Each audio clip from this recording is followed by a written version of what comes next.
எடப்பாடி வந்து போகிறதுக்கு விருப்பமே இல்லை. ம். யாரோட? பாஜகவோட. பாஜகவோட. அப்ப இங்க தொடர்ந்து அதிமுக, பாஜக கூட்டணி அமைச்சதுல இருந்து பிரதமர் அவர்கள் வரக்கூடிய முதல் தமிழகத்திற்கான பயணம் அப்படின்னு முதல் சொல்லலாம். பயணம் வருகிறார். இவர் வரவேற்க போகிறாரா என்னன்னு தெரியல. ம். எடப்பாடி ஓபிஎஸ் அவர்களை சந்திப்பாரு அப்படின்ற தகவல் வெளியாகி இருக்கு. இபிஎஸ் அவர்களை போய் சந்திப்பாங்க. சந்திச்சு இந்த திட்டங்கள் அதாவது கூட்டணி குறித்தான பிரச்சனைகள் தொடர்ந்து கூட்டணி ஆட்சி தான் அமையும்னு அமித்ஷா அவர்கள் சொல்லிக்கிட்டு இருக்கிறதுக்கான ஒரு முற்றுப்புள்ளி வைக்கப்படும் அப்படின்னு சொல்லப்படுது. நல்லா வரட்டும், நல்லா பண்ணட்டும். ஒன்றும் அரசியலாக வாங்க, இல்லை நாட்டுக்கு நலத்திட்டங்களை அறிவிப்பதற்காக வாங்க. ரெண்டையும் போட்டு மிக்ஸ் பண்ணி வந்து இங்கே வந்து வர்றது நாங்கள் ஏற்றுக்கொள்ள முடியாது. அதனால தான் நாங்கள் எதிர்ப்பு தெரிவிக்கிறோம். ஏன்னா உங்களுக்கு தானே சார் கூட்டணி கழிச்சுக்கிட்டு இருந்தாங்க அதிமுகவினர். அப்போ இது எல்லாமே ஓரளவுக்கு ஒட்டி போகிற மாதிரி தானே பார்க்க முடியுது. அதாவது நல்லா கேட்டுக்கிறீங்க, எடப்பாடி வந்து போகிறதுக்கு விருப்பமே இல்லை.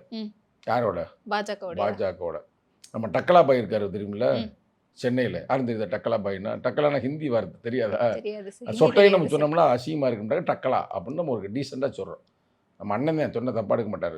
சொட்டை தான், அதை போய் நம்ம மறைக்க முடியல. அவர் என்ன சொன்னார்? உருவக்கேலி பண்ணுறீங்க சார். சரி சொல்லலை, உருவக்கேலி யாரையும் செய்யக்கூடாது. ஆகையால் நான் ஹிந்தியில் சொல்லிக்கிறேன். டக்கலா பாய் வந்து என்ன சொன்னாருன்னா, நான் வந்து ஒரு பெரிய மன்னன் பெரிய அரசன் மாதிரி இருந்தேன், ஆனால் என்னை வந்து இந்த மீனோட சேர்ந்து தோற்று போயிட்டேன் சொன்னாலும் சொல்லலையா?